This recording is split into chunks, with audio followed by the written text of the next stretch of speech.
qu'on construit seul, chômage, comme ça, vous allez répondre. C'est Sonko, je ne comprends pas comment on peut installer le gouvernement continental anti diversité culturelle. J'ai répondu, la diversité culturelle n'a jamais été un obstacle à l'Afrique.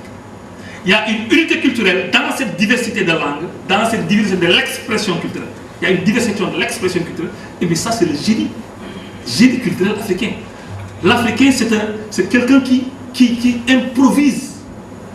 Quand quelqu'un danse, vous voyez qu'on compétit entre nous, entre les manières de danser. Alors que dans nos pays, ils veulent uniformer, standardiser la danse. Alors que l'Africain, il aime être créatif et inventif dans l'expression, aussi culturelle que non culturelle. Donc, Amadou Bamba Sané, je crois, Mécénat trouve terrain, Afrique par ses dirigeants. Pas de question. Ah, ok, d'accord. On va créer un système défensif face à l'Europe. Mais créer un système défensif, c'est l'unité. L'unité politique. On doit être d'accord que l'Afrique doit être représentée face à d'autres continents contre l'ONU. Si un seul chef de la diplomatie peut représenter l'Afrique, alors que si moi, le Sénégal doit représenter le Sénégal, le Mali va représenter, et nous on nous divise aux Nations Unies, on ne peut pas avoir une voix pour toute l'Afrique. C'est pas stratégique. Sané, qu'est-ce qu'il dit? Unité et non concurrence. Je suis d'accord. Il faut décentraliser les activités de l'Alliance panafricaniste. On a des clubs. Il faut que. Je crois qu'on a des clubs partout. Mais notre rapport avec les mouvements panafricanistes qui ne sont pas de l'Alliance, c'est le partenariat.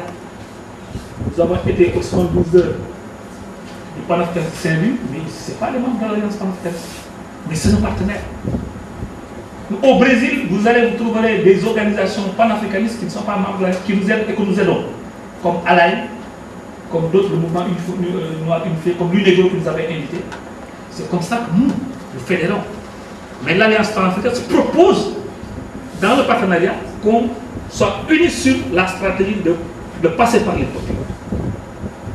Parce qu'il y a une double planification à faire. Il faut que les États, les chefs d'État, qui doivent décider que les États acceptent de céder leur souveraineté internationale, mais pour qu'on ait des panafricanistes qui acceptent de céder leur souveraineté internationale, il faut que les peuples les poussent à le faire.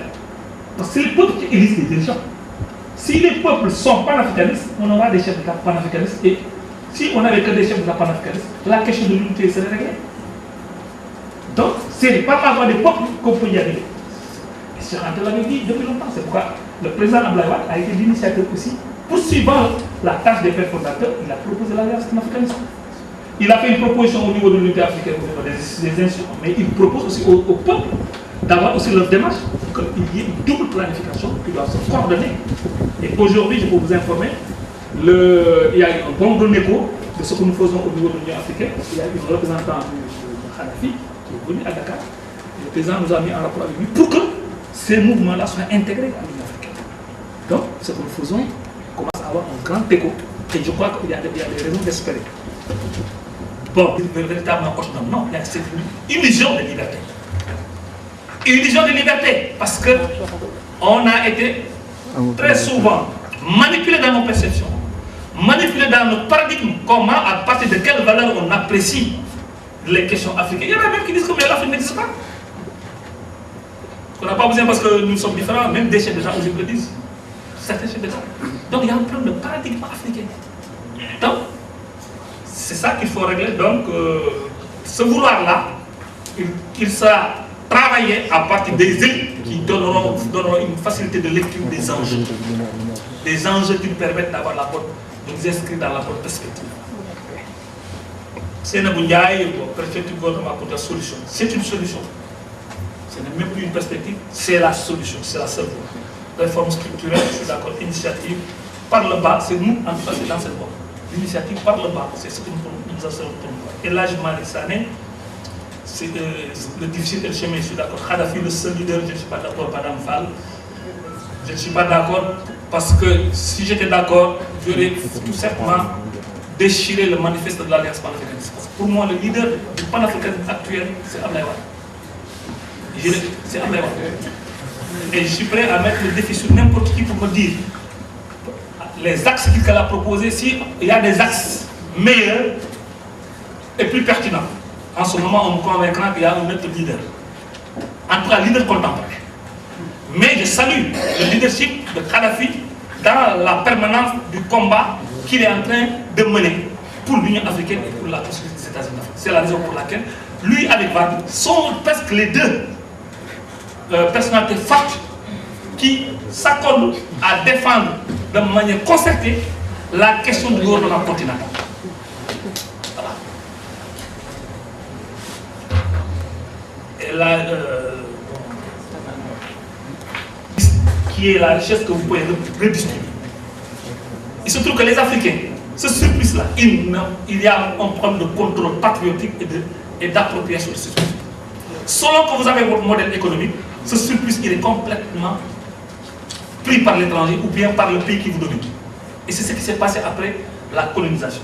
Sous la décolonisation, on nous a soumis dans des régimes qu'on appelle des régimes extravertis, n'est-ce pas, avec un système de dépendance extraverti qui faisait que les investissements qui venaient de l'extérieur, c'était des appels d'air financiers. On mettait de l'argent, mais c'était pour pomper votre économie, vos ressources. Ça veut dire que c'est comme dans la culture monoculture de l'arachide. On nous a dit, vous avez une compétence distinctive, l'arachide peut vous fournir toutes vos richesses par le secteur d'exportation. Et avec ces recettes, vous pouvez vous développer, vous pouvez réussir votre développement. Mais on s'est rendu compte que ces gens qui nous ont mis dans ce secteur, dans ce système qu'on appelle dualiste, secteur d'exploitation,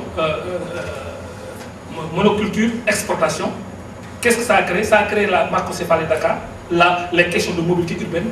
Toute l'économie a été concentrée sur Dakar.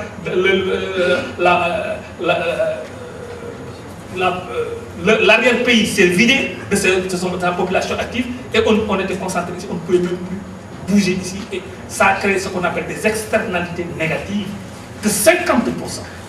C'est-à-dire 50% d'externalités. Ça veut dire qu'on était étouffé, tel que l'économie même est paralysée. Parce que l'absentéisme, quand quelqu'un voulait investir de l'argent ici à Dakar, il se disait que ça ne serait pas rentable parce que j'ai de l'absentéisme. Les gens ne pourront pas travailler plus de 3 ans parce qu'ils auront un problème de mobilité. Ils ne pourront même pas transformer leurs marchandises et les biens de personnes. Et finalement, on perd des opportunités extérieures. Qu'est-ce que c'est? C'était des politiques. Vous comprenez?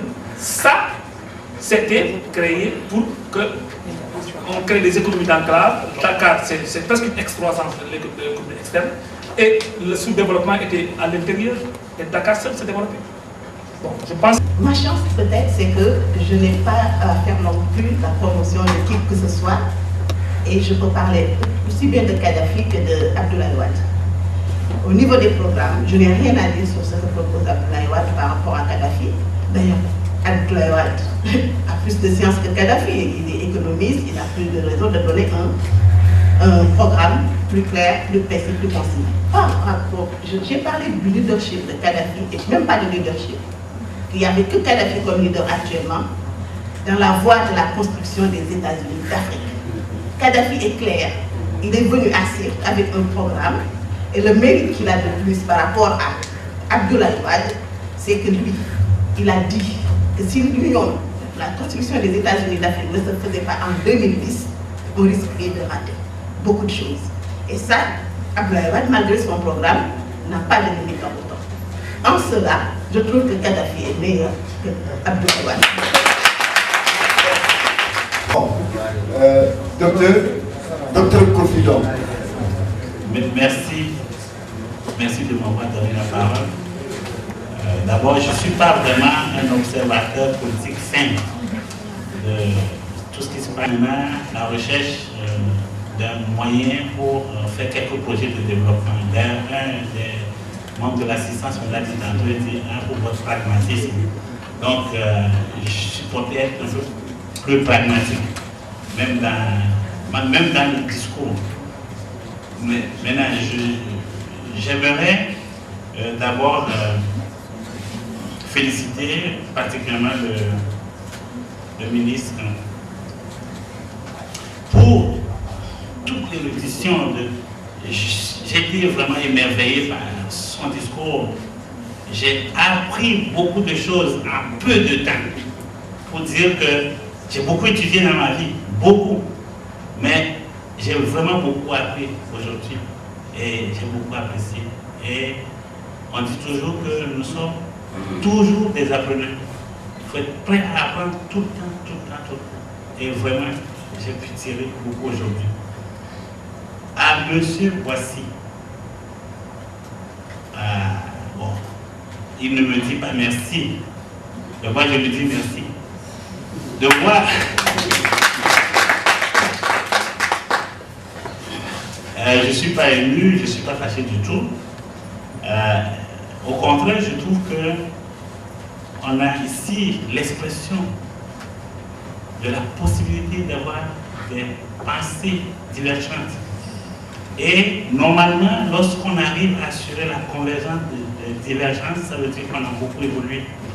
Si tout le monde doit regarder toujours dans le même sens, ça veut dire qu'il y en a qui regardent sans rien voir. Hein? Donc, c'est important. Maintenant, c'est sûr que moi, je suis ici pour faire une présentation assez rapide, de 20 minutes, parler à l'assistance et autres. Mais, il y a beaucoup d'initiatives qui sont en train d'être prises, qui sont en train de se faire pour apporter des solutions concrètes. Maintenant, d'un autre côté, je reconnais parfaitement que je suis un exemple vivant de ce qu'on appelle la fuite des cerveaux. C'est-à-dire les gens qui ont étudié... Oui, les gens qui ont étudié avec l'argent de l'Afrique, parce que j'ai fait jusqu'au bac en Afrique, j'ai eu un premier diplôme d'ingénieur au Togo en 1978, avec la bourse toujours, et après ils m'ont envoyé avec la bourse de la BAD pour aller étudier, pour revenir. J'avais déjà un poste.